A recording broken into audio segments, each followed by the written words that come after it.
ファミコン大図鑑。1985年の秋、時代が変わる。ロボットも戦車もあのヒゲも、誰も知らなかった話がまだ隠れてるんだ。最後まで見てってね。ジャイロセット覚えてる？赤と白のロボットがコマを回して画面の赤と青のゲートを上下させる。当時はほとんど話題にならなかったのに、このロボット今は誰もが知ってるんだ。動かすには電池がいる。ロボットに単3が4本、コマを回すスピナーには単1。ゲームなのにまず電池を買いに行くんだ。このロボットで遊べたのはブロックセットとこのジャイロセットの2本きり。よそのメーカーからはついに1本も出なかった。ここで一つ、2本で終わったこのロボットは20年以上経ってスマブラにファイターとして参戦した。マリオカート DS では自分でカートを走らせてる。埋もれた周辺機器が任天堂の顔になったんだ。ゲイモス覚えてる？奥から迫る敵を撃ち落とす。ファミコンでは早い時期の疑似 3D シューティング。舞台は太陽系、地球から冥王星まで全6面。クリアした人ほどポカーンとしたんだ。武器は2つ、空を撃つパルサーと地面を撃つクエーサー。奥に向かって撃つのに地上まで狙えるのは当時かなり珍しかった。各面のボスは要塞母船フォボス。中心に5発当てれば倒せる。でも制限時間があって間に合わないとワープで逃げられ、最初からやり直しだ。ここで一つ、6面まで倒しきるとラスボスもエンディングもない。画面はそのまま一面に戻る。全6面のループゲームだったんだ。あの日ポカーンとしたのは君だけじゃなかった。10ヤードファイト覚えてる？アメフトのゲーム。ルールを知らなくても10ヤード進めば攻撃が続く。それだけで遊べた。アイレムが日本で出したこのソフト、北米版を出したのは別の会社だ。一人プレイはずっと攻撃側、守る場面はない。ハーフが終わるまでにタッチダウンを1回決めれば勝ち。点差は関係ないんだ。箱にはこう書いてある。フォーメーションは183種類。敵の行動パターンは13万3407パターン。妙に細かいこの数字がいかにもアイレムだ。ここで一つ、この10ヤードファイトは海の向こうでも出た。北米が1985年の10月、ヨーロッパが12月。でもその箱の発売元はアイレムじゃない、任天堂だったんだ。バトルシティ覚えてる？迷路みたいな街で戦車を動かして真ん中の司令部を守る。レンガを打ち崩して道を作れるのが気持ちよかった。この1本、生まれた順番が逆なんだ。敵の戦車は1ステージに20台。時々赤く点滅するやつがいて、倒すとアイテムが出る。全6種類。自分でステージを作れるコンストラクション。しかもこの画面、決まった手順でボタンを押すとゲームと関係のない隠しメッセージが出る。作った人が残した数行の言葉だ。ここで一つ、普通はゲームセンターが先でファミコンが後。でもバトルシティは逆。まずファミコンで生まれて、その年のうちにゲームセンターへ移された。あの街はお茶の間から始まった。スーパーマリオブラザーズ覚えてる？たった 40KB のカセットに8つのワールドが詰まってた。そして誰もが口ずさめるあの地上の BGM。 あれ、歌詞があったんだ。ゴールで花火が上がったのを覚えてる？あれ、条件がある。残りタイムの1の位が1か3か6。それだけ。一発500点入るんだ。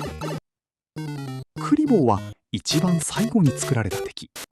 最初はノコノコだけだったけど、それだと最初の敵が難しすぎるとなって容量が限界の終盤に足された。ここで一つ、あの歌詞を書いたのはラジオのリスナーだ。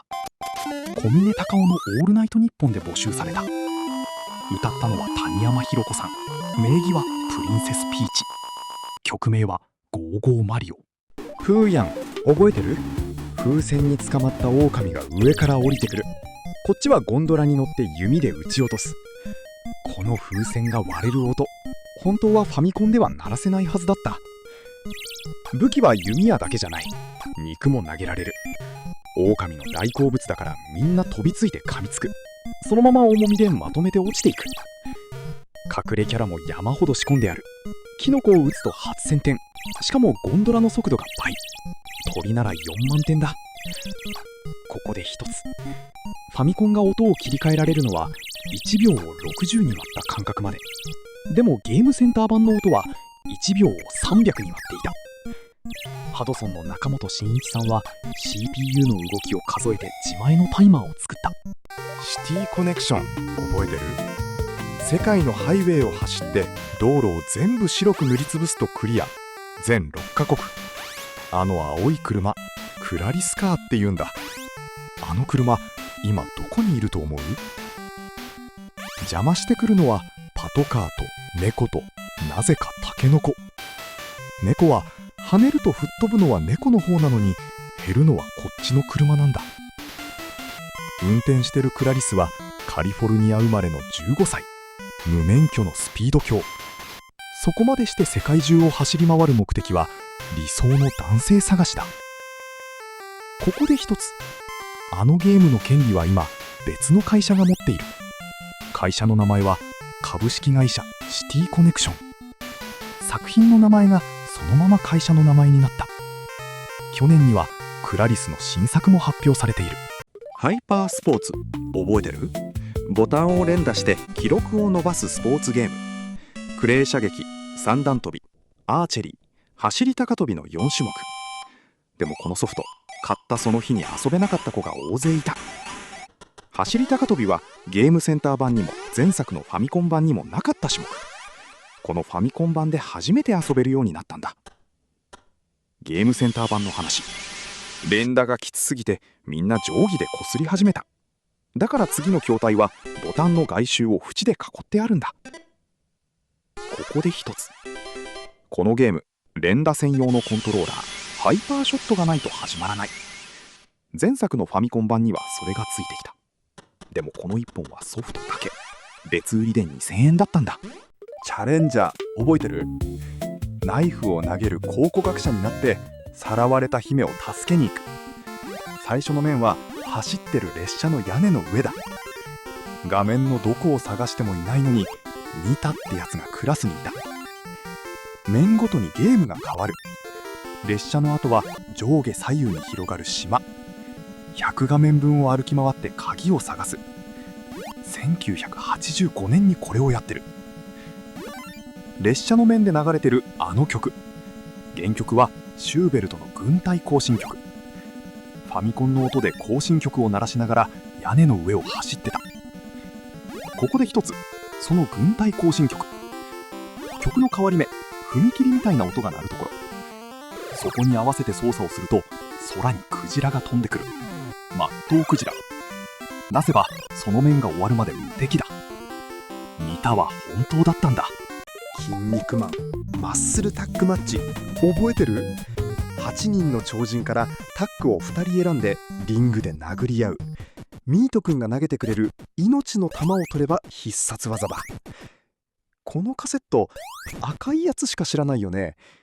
これバンダイが初めて出したファミコンソフトなんだ。そしていきなりミリオンセラー。ブロッケンジュニアの毒ガスは8人でただ一つの飛び道具。当たると動けなくなってそのまま連続で入る。だからクラスで使用禁止令が出た。ここで一つ。当時宇宙一ゲーム超人コンテストという全国大会があった。地区チャンピオン8人だけに贈られたのが金色のカートリッジ。しかも好きな超人を1人選んで入れてもらえた。8本とも中身が違う。1本は95万円で落札されている。1985年の秋、ファミコンはみんなのものになった。高評価とチャンネル登録よろしくね。次もファミコンの旅を一緒に。